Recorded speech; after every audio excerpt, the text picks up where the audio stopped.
সবাইকে স্বাগতম আমার আজকের এই ভিডিওতে এবং অসংখ্য ধন্যবাদ যারা আমার প্রতিটি ভিডিও দেখে থাকেন এবং বিভিন্ন সময় উৎসাহ প্রদান করে থাকেন এবং ভিডিও শেয়ার করে থাকেন এবং আজকে যারা আমার ভিডিওটি প্রথমবার দেখছেন তাদেরকেও অসংখ্য ধন্যবাদ এবং অবশ্যই আপনার চ্যানেলটি সাবস্ক্রাইব করে নেবেন এবং বেল আইকনটি চেপে সাথেই থাকবেন এবং ভিডিওটি দেখার পর অবশ্যই একটি কমেন্টস করে আমাকে জানান দেবেন যে আপনি আসলে আমার নতুন একজন মেম্বার আমার সাথে যুক্ত হয়েছেন।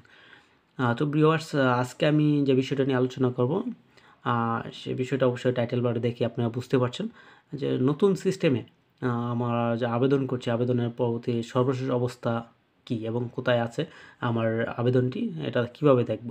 তো এটা দেখার জন্য আমরা প্রথমে চলে যাব land.gov.bd-তে, আমাদের এই পেজটিতে।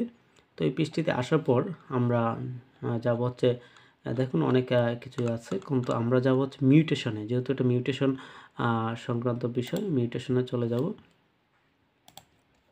তো মিউটেশনে যাওয়ার পরে আমি একটা বিষয় একটু করি, আমি লগ আউট করিনি। তো লগ আউট ছাড়া দেখা যায় কিনা আমি একটু করছি, সরি লগ আউট অবস্থায়। হ্যাঁ দেখুন আপনার হচ্ছে আপনার অ্যাকাউন্ট থেকে আমি যে আবেদনটি আগে করেছিলাম ঠিক সেই আবেদনটি আপনাদেরকে দেখাচ্ছি। ঠিক আছে, আমি আবেদন নাম্বারটি কপি করে নিয়েছি, অবশ্যই বিভাগটা দিবেন, দেওয়ার পরে আপনি আবেদন নাম্বারটা দেওয়ার পরে একটা স্পেস চলে আসছে, আমি একটু কেটে দিচ্ছি, দেওয়ার পরে খুঁজুন দেওয়ার পরে আপনার জাতীয় পরিচয়পত্র নাম্বারটি চাবে, আপনি জাতীয় পরিচয়পত্র নাম্বারটি দেবেন এবং যোগ করে দেবেন। তো আমি একটা জাতীয় পরিচয়পত্র নাম্বার এবং হচ্ছে যোগ চিহ্নটা দেওয়ার পর ঠিক পরবর্তী যে সিস্টেমটা আসছে ঠিক আগেরটার মতোই। ঠিক আছে, তো এখানে আপনার মোবাইল নাম্বারটা যদি মনে না থাকে, ফুল না থাকলে নাই, শুধু শূন্য দিয়ে দিবেন। ঠিক আছে, মানে জিরোটা দেওয়ার পরে এখানে একটা সিম্বল দেখাবে এবং যোগ করে দিবেন।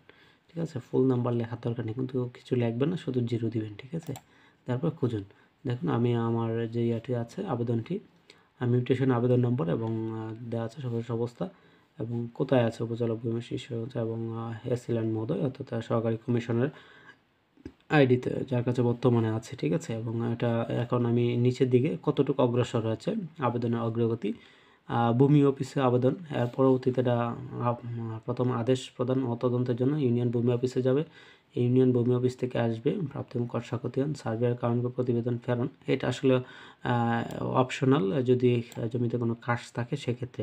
আর ভূমি অফিসে উপজেলা ভূমি অফিসে 24 ঘন্টা থাকবে, 24 ঘন্টার ভিতরে যদি এসিলেন মহোদয় এটা কোনো ব্যবস্থা না নেন তাহলে অটোমেটিক এটা চলে যাবে হচ্ছে দ্বিতীয় স্টেপে। ঠিক আছে, এবং তৃতীয়তে স্টেপটা যখন হয়ে যায় কমপ্লিট হবে, চতুর্থ স্টেপ না, এটা আসলে যদি কাশ জমি থাকে সেক্ষেত্রে চতুর্থ স্টেপে যাবে, না হয় পঞ্চম স্টেপে চলে যাবে। ঠিক আছে, তো পঞ্চম স্টেপের শুনানি যেটা, ওটা এসএলএন মহোদয়ের কাছে 24 ঘন্টার ভিতরে উনি দিয়ে দিবেন, না হয় শুনানির জন্য অপেক্ষামান থাকবে। ঠিক আছে, এবং পরবর্তীতে হচ্ছে কারণ শুনানি গ্রহণ, এটা আসলে নেই, এসএলএন স্যারই নেবেন, বা ওনাদেরকে যদি ওই দায়িত্ব দেওয়া হয় তাহলে ওনারা এটা করবেন এবং আবেদন অনুমোদন করবে ডিসিআর প্রদানের জন্য অপেক্ষামান। এরপর ডিসিআর পরিশোধ অর্থাৎ এটা আপনি নিজেই করবেন, নামজারি সম্পন্ন হয়ে যাবে।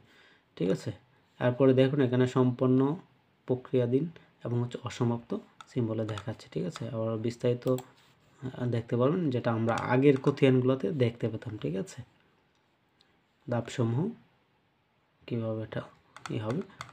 ঠিক আছে, আর এখান থেকে আপনি চাইলে আবেদন নম্বর, পেমেন্ট রসিদ এগুলো নিতে পারবেন। ঠিক আছে, তো আশা করি প্রিয় ভিউয়ার্স আপনাদেরকে আমি যে তো দেখানোর দরকার ছিল যে আসলে সর্বশেষ অবস্থা আমি সম্পূর্ণভাবে আপনাদেরকে দেখাতে